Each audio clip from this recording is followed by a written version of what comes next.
رسول پاک صلی اللہ تعالی علیہ وآلہ وسلم نے پتہ روزے دار کی فضیلت کیا بیان فرمائی؟ اللہ کے محبوب صلی اللہ تعالی علیہ وسلم فرماتے ہیں کہ رب فرماتا ہے ابن آدم کا ہر عمل اس کے لیے ہے، روزہ میرے لیے، اور فرمایا میں خود جزا دوں گا روزے کی، میں خود جزا دوں گا روزے کی۔ اور حضور فرماتے ہیں روزہ ڈھال ہے، جو شخص روزہ دار ہو وہ بےہودگی سے، فحش گوئی سے اجتناب کرے۔ اور اللہ کے محبوب صلی اللہ تعالی علیہ وسلم فرماتے ہیں اگر کوئی شخص اسے گالی دے، اگر کوئی شخص اس سے جھگڑا کرنا چاہے تو پتہ کیا جواب دے؟ اسے کہے بھئی میں روزے دار ہوں، میرے منصب کا تقاضا نہیں کہ میں تیرے ساتھ الجھوں۔ اور رسول پاک صلی اللہ علیہ وسلم فرمانے لگے اوہو اتنی بڑی بات! حضور فرمانے لگے، یہ صحیح مسلم کے لفظ ہیں، کریم محبوب فرمانے لگے مجھے اس رب کی عزت کی قسم جس کے قبضے میں محمد عربی صلی اللہ علیہ وسلم کی جان ہے، حضور فرماتے روزہ دار کے منہ کی خوشبو اللہ تعالیٰ کے نزدیک قیامت کے دن مشک کی خوشبو سے بھی زیادہ بکت والی ہوگی۔ اس کے منہ سے جو خوشبو آتی ہے قیامت میں مشک پیچھے رہ جائے گا، اور رب کی بارگاہ میں صرف روزہ دار کے منہ سے۔ اگر تیرے منہ کی خوشبو رب کو اتنی پسند ہے تو تجھے بھی تو اپنے منصب کا خیال ہونا چاہیے کہ میں نے روزہ رکھا ہوا ہے، میں روزہ دار ہوں۔ اور روزہ انسان کی تربیت کرتا ہے، انسان کو روزہ ذہنی طور پر تیار کرتا ہے کہ اللہ کے حکم کے مطابق کھانا ہے، اللہ کے حکم کے مطابق پینا ہے۔ سب سے بڑا مسئلہ اس دور کا رزق حلال کا حصول ہے اور حرام سے اجتناب ہے۔ تو روزہ ہمیں یہ سبق پڑھاتا ہے کہ ہم وہی کھائیں گے اور اسی وقت کھائیں گے جو کھانے کا ہمیں ہمارے رب نے حکم ارشاد فرمایا ہے، اور جس سے اللہ رسول منع کر دیں گے جتنی مرضی چمک دمک اپنے دامن میں رکھے، جتنی مرضی، لیکن ہم وہی لیں گے جو ہمارے لیے جائز ہے۔ آپ غور فرمائیے، روزہ لعلکم تتقون، روزہ تمہیں پرہیزگار کرتا ہے۔ بہت سارے لوگ ایک بات کرتے ہیں کہ عادتیں نہیں بدلی جاتی، یار کوشش کرتا ہوں لیکن میری عادت نہیں تبدیل ہوتی۔ میں آپ کو ایک رائے دینے لگا ہوں، مشورہ دینے لگا ہوں، میں آپ سے یہ عرض کرنے لگا ہوں کہ موقع آیا ہے رمضان شریف کا۔ رمضان میں بندہ روٹین میں اپنی عادتیں بدلتا ہے۔ کسی کو سویرے 7 بجے کھانے کی عادت ہے، کسی کو 9 بجے کھانے کی عادت ہے، کوئی صبح ناشتہ نہیں کرتا، دوپہر میں ہی کھاتا ہے۔ لیکن رمضان آیا تو عادت بدل گئی ہے، 7 بجے والا بھی نہیں کھا رہا، 9 بجے والا بھی نہیں کھا رہا، دوپہر والا بھی نہیں کھا رہا، سارے سحری میں کھا رہے ہیں۔ عادت بدل گئی، بالکل طبیعت بدل گئی، روٹین چینج ہو گئی۔ کوئی اٹھ رہا تھا صبح فجر میں اللہ کی توفیق سے، اللہ تعالیٰ معاف فرمائے، تو کچھ ایسے بھی تھے جو 9-10 بجے اٹھ رہے تھے، کچھ الحمدللہ فجر پڑھ کے چلو کسی وجہ سے پھر سو گئے، 10-11 بجے اٹھ رہے تھے، روٹین بدلی ہوئی تھی۔ رمضان آیا تو بدل گئی، سارے سحری میں اٹھ رہے ہیں، تہجد کے وقت سب کی آنکھ کھل رہی ہے، بالکل روٹین بدل گئی، حالات بدل گئے، معاملات تبدیل ہو گئے، اوقات تبدیل ہو گئے، دفاتر کے ٹائم تبدیل ہوئے، اسکولوں کے نظام تبدیل ہوئے، مدارس کے اوقات تبدیل ہوئے، ہر چیز کے اندر تبدیلی آئی۔ معنی کیا ہے؟ کہ اللہ نے تمہیں موقع دیا ہے کہ عادتیں بدلی جا سکتی ہیں، اپنے آپ کو تبدیل کیا جا سکتا ہے، لائف سٹائل کو چینج کیا جا سکتا ہے۔ یہ موقع آیا ہے، ایک مہینہ ہے پورا، 2-3 دن 4 دن آپ کی روٹین بگڑ جائے نا سونے کی، یعنی روٹین سے ہٹ کے آپ سونا جاگنا شروع کر دیں تو پھر وہی روٹین بن جاتی ہے، پھر اسی ترتیب سے انسان سارے کام کرتا ہے۔ تو رمضان میں روٹین چینج ہوگی، سارے تہجد میں اور سحری میں اٹھیں گے، تو اللہ کرے نا یہ روٹین قائم رہے۔ رمضان میں تو اٹھتے تھے سحری کرنے کے لیے، تو اللہ کرے روٹین بن جائے اور سارا سال اٹھے تہجد کی نماز ادا کرنے کے لیے۔ اللہ کرے روٹین بن جائے، چیزیں تبدیل ہو جائیں۔ وہ لوگ جن کو ڈاکٹر کہہ رہے تھے کہ دوائی بھی کھانی ہے اور پرہیز بھی کرنا ہے، تو وہ کہہ رہے تھے جی دوائی کھانا تو آسان ہے، پرہیز کرنا مشکل ہے، تو بدلنے لگی ہے نا روٹین، آ گیا نا رمضان، پرہیز کا ٹائم شروع ہو گیا۔ لہذا بہترین فائدہ یہ ہوگا کہ رمضان میں پرہیز ہوگی، ڈائٹ پلان بالکل بنایا جا سکتا ہے، اس میں چیزوں کو بالکل مرتب کیا جا سکتا ہے۔ تو رمضان شریف کے آنے سے پہلے ذہنی طور پر اپنی عادات کی تبدیلی کا پروگرام بنائیں۔ عادتیں بدل جایا کرتی ہیں۔ رسول کریم دنیا میں آئے وَيُزَكِّيكُمْ، حضور تزکیہ کرنے تو آئے ہیں، عادتیں بدلنے تو تشریف لائے ہیں۔ نبی پاک نے صفائی ستھرائی کر دی، ساری ناپاک چیزوں کو نکال دیا۔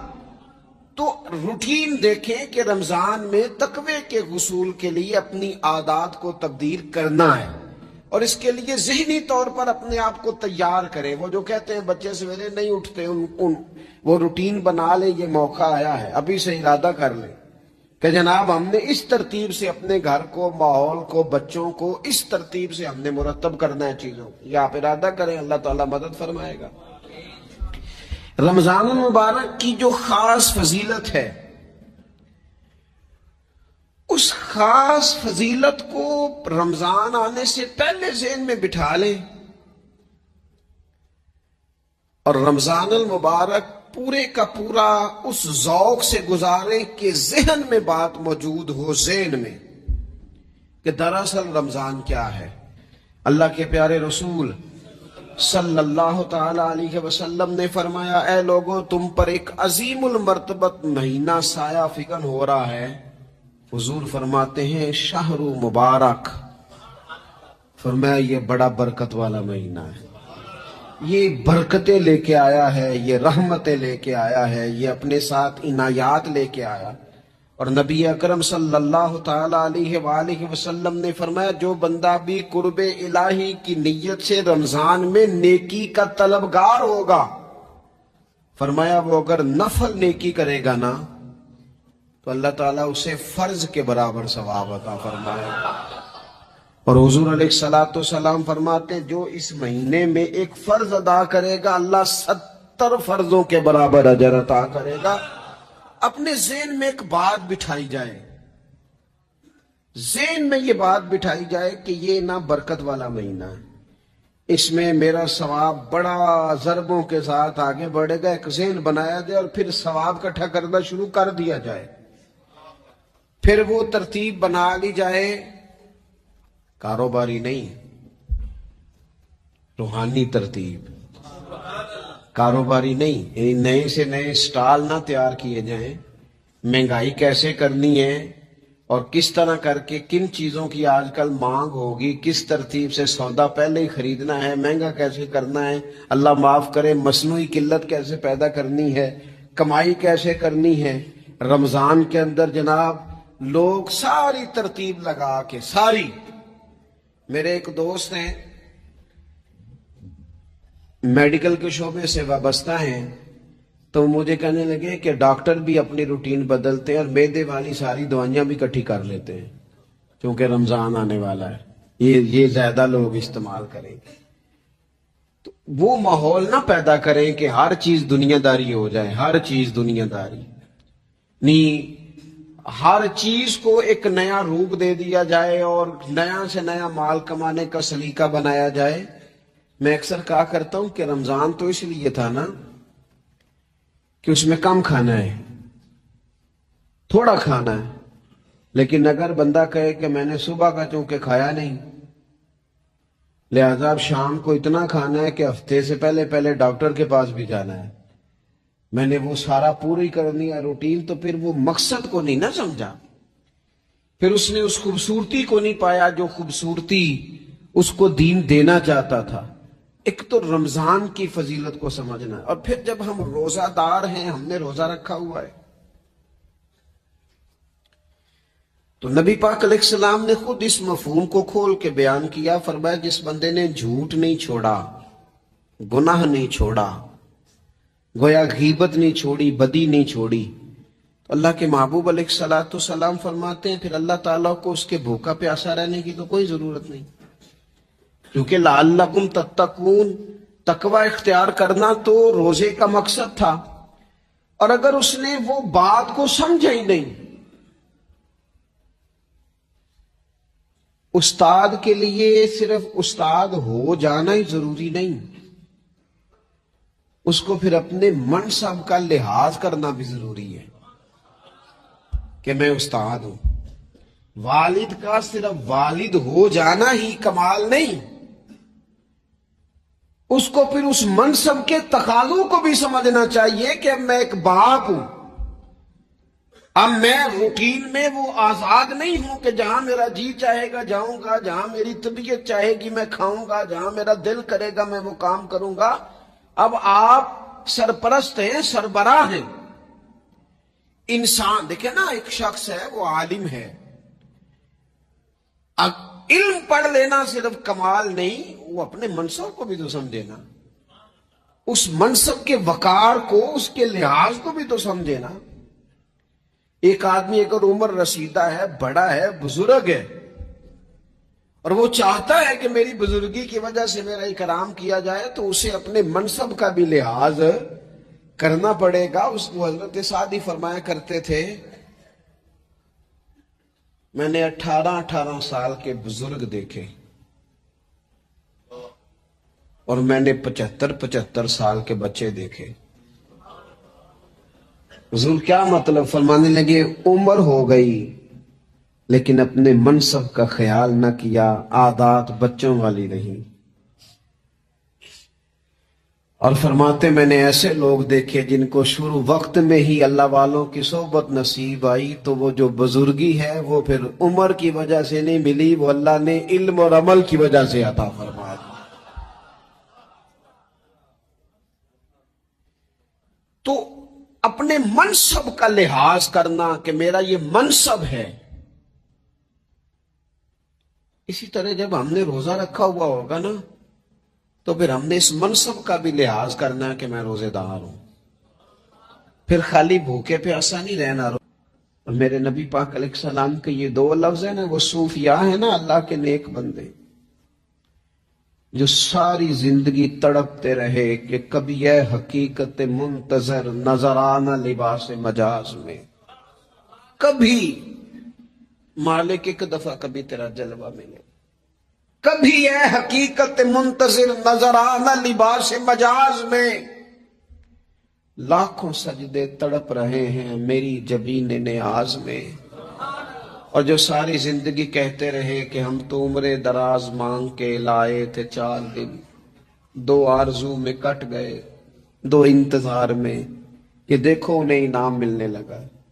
جو اس کی راہ کے سوالی تھے، جو اس کے رستے کے مسافر تھے، جو اسے پانا چاہتے تھے، جو اس کی دید کرنا چاہتے تھے، جو اسے ملنا چاہتے تھے، میرے رسول پاک علیہ السلام نے فرمایا روزہ دار کو 2 خوشیاں ملیں گی۔ ایک خوشی اس وقت ملتی ہے جب وہ افطار کرتا ہے، اور فرمایا ایک خوشی اس وقت ملے گی جب وہ اپنے رب سے ملاقات کرے گا، جب وہ اس سے ملے گا، تو اس وقت روزہ دار کو خوشی ہوگی۔ میرے دوستو، خوشی تو جو ہوگی سو ہوگی، لیکن یہ لفظ بڑے حسین نہیں کہ روزہ دار کی رب سے ملاقات ہوگی، یہی لفظ بڑے با کمال نہیں۔ ایک روایت میں تو یہ ہے نا کہ روزہ میرے لیے ہے، میں اس کی جزا دوں گا، اور ایک روایت میں یہ ہے کہ روزہ میرے لیے ہے اور رب فرماتا ہے میں خود روزے کی جزا ہوں، یعنی باقی نیکیوں پر ثواب ملے گا، روزہ رکھنے والے کو رب رحمان ملے گا۔ نبی اکرم صلی اللہ تعالی علیہ وسلم کے امت کے صوفیاء نے نا کچھ چیزوں کو بڑا کھولا ہے۔ عارف رومی کہتے ہیں کہ ایک دن نا محمود غزنوی نے خزانوں کے دروازے کھول دیے اور فرمایا بھئی میں نے آج ہر چیز کھول دی ہے، جو جس چیز پہ ہاتھ رکھے گا وہ اسی کی ہو جائے گی۔ لوگ دوڑے، کوئی سونے کی طرف، کوئی چاندی کی طرف، کوئی جائیدادوں کی طرف، کوئی خزانے کی کنجیوں کی طرف، کوئی بڑے بہترین گھوڑے اور اونٹوں کی طرف لوگ دوڑ گئے، جو جس پہ ہاتھ رکھے گا اسی کا، سب بھاگ گئے۔ ایاز بیٹھا ہے، نہ وہ حسن میں رہی شوخیاں، نہ وہ عشق میں رہی گرمیاں، نہ وہ غزنوی میں تڑپ رہی، نہ وہ خم ہے زلف ایاز میں، وہ لذتیں کہاں۔ ایاز چپ کر کے بیٹھا ہے۔ پھر محمود نے ایاز کی طرف مخاطب کر کے کہا، ایاز اٹھنا نہیں، آج لوٹ سیل لگ گئی ہے، جو جس چیز پہ ہاتھ رکھے گا اسی کی۔ ایاز کہنے لگا بات پکی ہے نا؟ تو محمود خوش تھے، موڈ بڑا اچھا تھا، کہا بالکل پکی ہے۔ تو ایاز کہنے لگے چلو ٹھیک ہے۔ ایاز اٹھے، پیچھے سے جا کے نا تو محمود کے کندھے پہ ہاتھ رکھ دیا، محمود کے کندھے پہ ہاتھ رکھا۔ محمود کہنے لگے یہ کیا بات کا، آپ سے میں نے پوچھا تھا بات پکی ہے، جو جس پہ ہاتھ رکھے گا اسی کا نا۔ تو تھوڑی دیر پہلے مسکراتے چہروں میں آنسو آ گئے، ایاز بھی روئے تو محمود بھی روئے۔ کہا بادشاہ پکا رہنا، وہ جن کو خزانے چاہیے تھے وہ دوڑ گئے، مجھے تو چاہیے۔ لنگ کئی مہینے تے برس گئے تے تیری دید نو دیدے ترس گئے، تیری تو ملے گا۔ تو پھر کہا محمود نے، اس نے کہا میں وعدہ کر چکا تھا، بس ٹھیک ہے، باقیوں کے خزانے اور میں تیرا طے ہو گئی۔ فرمایا باقی نیکیوں پر ثواب ملے گا، روزہ رکھنے والے کو رب رحمان ملے گا، اللہ کا قرب ملے گا۔ دیکھو نا، وہ خاص انسان کو کیفیت حاصل ہوتی ہے روزے میں، رب کے ہونے کا یقین۔ وہ جو صوفیاء کہتے ہیں نا مراقبہ کرو، وہ نصیب ہوتا ہے۔ یعنی کسی کو کیا پتا ہے اس کا روزہ ہے کہ نہیں، اکیلا ہے نا گھر میں، فریزر بھرا ہوا ہے، نہیں نہ کھاتا، کیوں؟ اسے پتا ہے میرا رب میرے ساتھ ہے، میرا رب مجھے دیکھ رہا ہے۔ بس یہ تصور توحید پکا ہو جاتا ہے رمضان، تو پھر اللہ تبارک و تعالیٰ کی بھی خاص رحمت اور کوئی خاص ہی اعزاز۔ حضور فرماتے ہیں جنت کے کئی دروازے ہیں، ایک باب الریان ہے، اس سے صرف روزہ دار گزریں گے، آواز ہوگا روزے والے آ جاؤ، وہ آ جائیں گے۔ فرمایا اس خاص دروازے سے گزرو، جب گزر جائیں گے تو فرمایا بند کر دو بھئی، اور کوئی نہیں گزرے گا یہاں سے، دروازہ ہی مخصوص ہے، ان کا اعزاز ہی ذرا زیادہ ہے۔ تو میرے عزیز، رمضان شریف کے اندر وہ منصب کا بس خیال رکھیں کہ میں روزہ دار ہوں،